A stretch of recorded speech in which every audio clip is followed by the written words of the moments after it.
$100,000 means you're on your way to a million, but the maths in this video is Have you ever genius. stared at your investment account balance and wondered if you're making any real progress toward building wealth? Maybe you've got a few $1,000s saved up, or perhaps you've been grinding away for years and finally hit 20 or 30,000.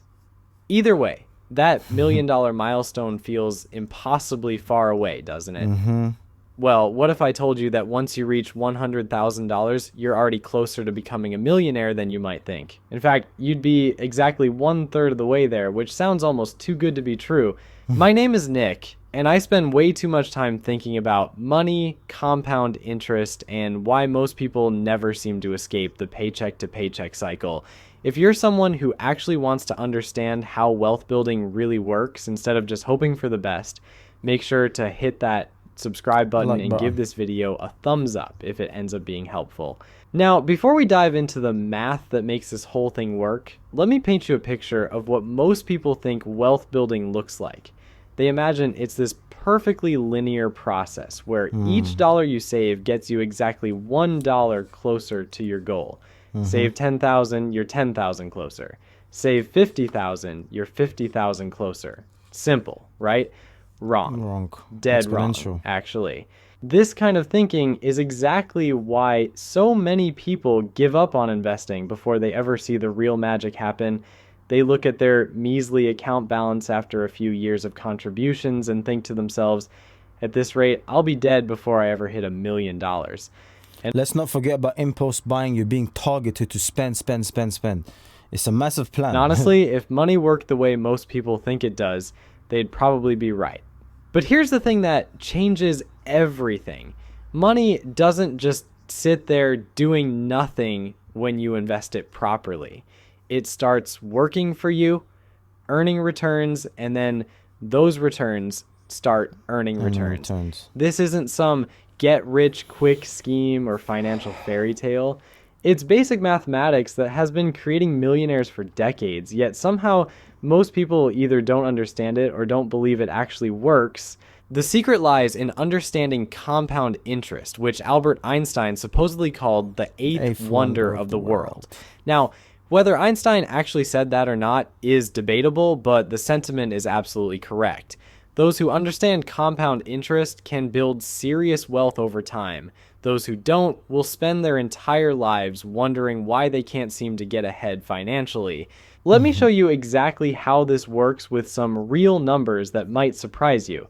Imagine you decide to invest $100 every single week. That's roughly $400 per month, which isn't chump change, but it's not exactly an impossible amount for most working adults either. We're talking about the cost of dining out a few times, or maybe what you might spend on streaming services, coffee runs, and impulse purchases throughout the month. Now, assuming you're investing... Wait, people have that much to spend on coffee, streaming services, and they complain that they can't make it out of the system, it's rigged. Investments earn an average return of 8% annually, which is actually quite conservative compared to historical stock market performance. Here's where things get interesting. It takes approximately 12 years of consistent weekly contributions to reach your first $100,000. 12 years might sound like forever, especially when you're just starting out. But think about it this way. 12 years ago, were you the same person you are today? Good point. Time has a funny way of passing whether you're building wealth or not.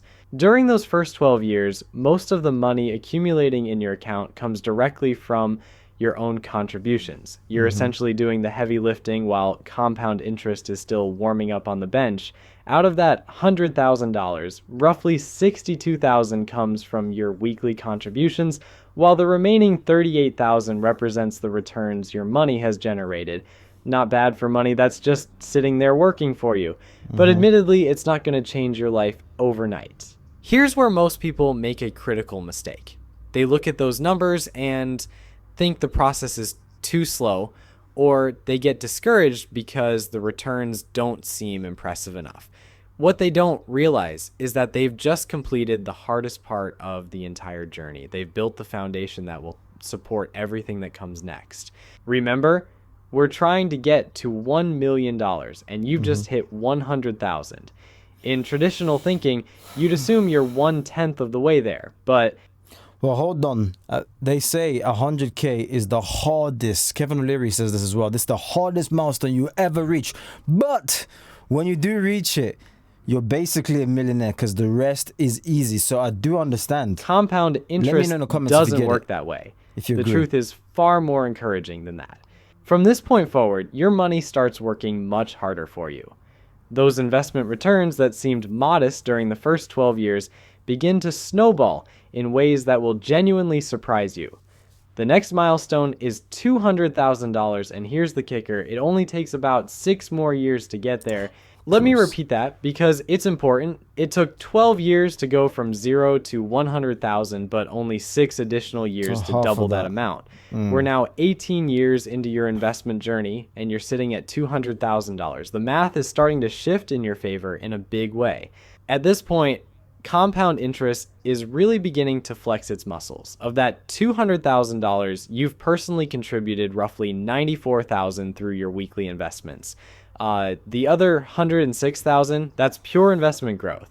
Your money has been quietly working in the background, earning returns on returns, and suddenly those gains are becoming substantial. But here's the part that will blow your mind. Even This is a though good you've video. only reached $200,000, you're actually halfway to becoming a millionaire. Not 1/5 of the way there, not 1/4, but halfway. This is where that original claim about being 1/3 of the way at 100,000 starts to make sense. The reason this works is that compound interest is exponential, not linear. Each said dollar of growth generates its own future growth, creating this snowball effect that accelerates over time.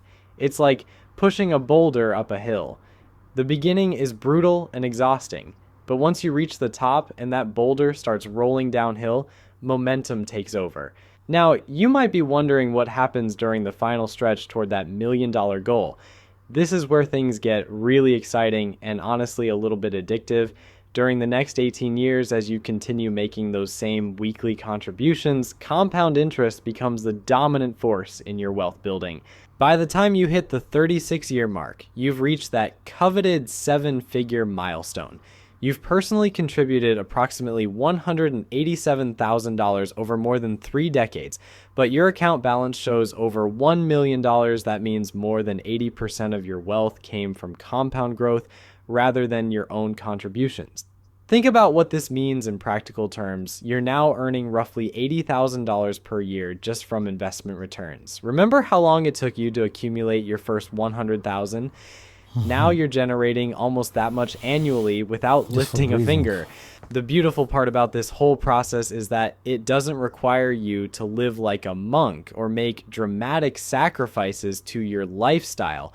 We're talking about setting aside $100 per week, which for many people represents nothing more than being slightly more conscious about discretionary spending.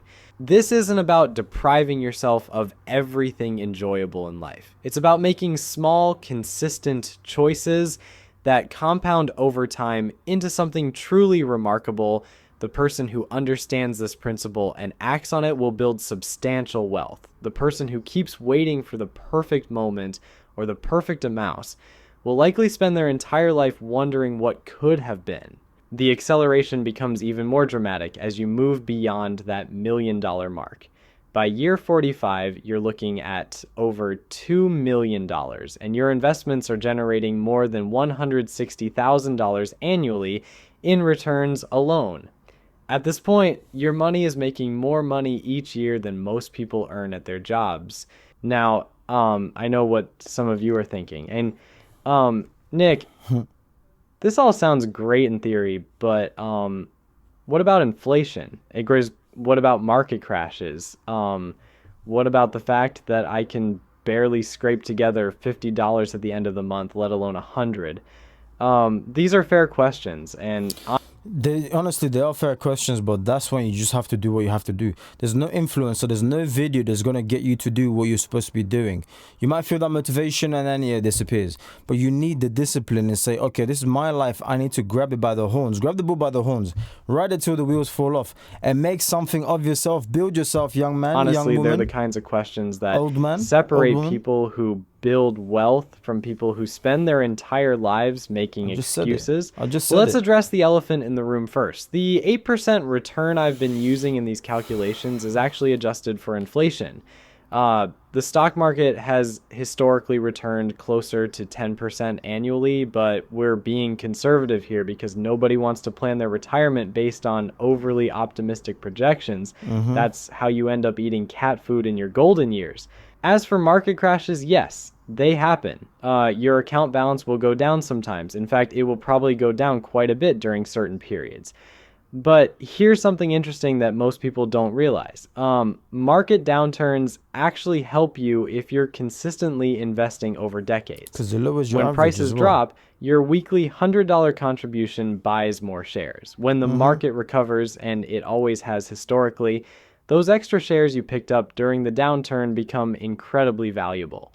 It's like shopping for groceries when everything goes on sale. Sure, it might feel scary to keep buying when prices are falling, but rational investors understand that temporary pain leads to long-term gain. The people who panic and sell during market downturns are essentially buying high and selling low, which is the exact opposite of what successful investors do. But let's get back to that claim about not being able to find $100 per week. I hear this a lot, and while I understand that everyone's financial situation is different, I also think most people underestimate how much money flows through their hands without them really noticing where it goes. The average American household spends over $600 per month on food, and that includes both groceries and dining out. If you could reduce that by just 25% through meal planning, cooking at home more often, and being strategic about restaurant visits, you'd free up $150 monthly right there. That's more than your weekly investment goal. Or consider transportation costs. The average car payment in America is now over $700 per month. $700 for something that depreciates in value the moment you drive it off the lot. If you could find a reliable used vehicle and cut that payment in half, you'd have enough to fund your investment account and still have money left over. I'm not suggesting you should eat ramen noodles every meal or drive a car held together with duct tape, but I am suggesting that most people have more flexibility in their budgets than they realize. The problem is that we've become accustomed to certain lifestyle expectations that weren't necessarily based on sound financial reasoning.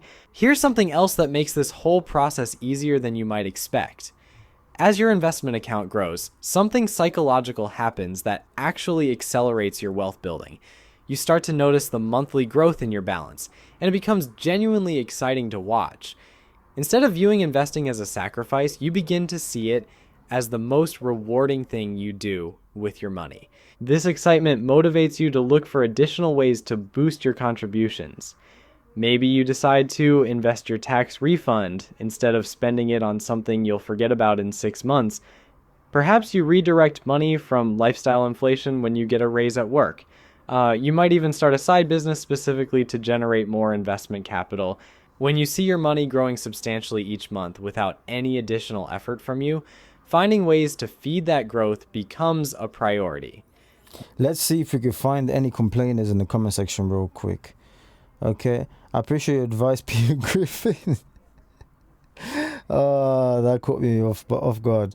I became so addicted to buying ETFs, I quit smoking for extra money to invest. Now that is a good comment. That is very powerful. That's how addictive it can become, because you just start to see, it's almost like a baby. You're nurturing it.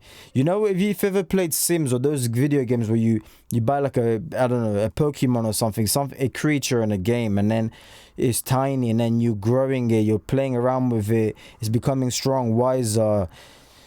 It's almost like that, essentially, but this is real life money. So yeah, the first 10K was the hardest thing I ever achieved in my entire life. Mentally, after that, every 10K milestone was just doing it again when I knew I could do it. I hear it. First 10K is super hard. First 100K is super difficult. But after that, as I said, it gets easier. 300K at 30 years old. I think I'm doing all right. Yes, my friend. Absolutely crushing it. I'm happy for him, man.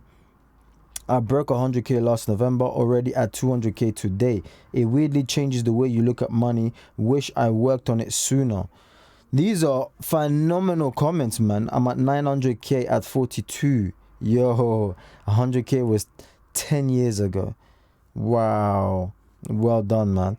These are very inspirational comments. Started with 30k in 2015, now at 825k in 2025. Takes a while to build wealth. My advice: pay yourself first. Read The Richest Man in Babylon. Very amazing resource.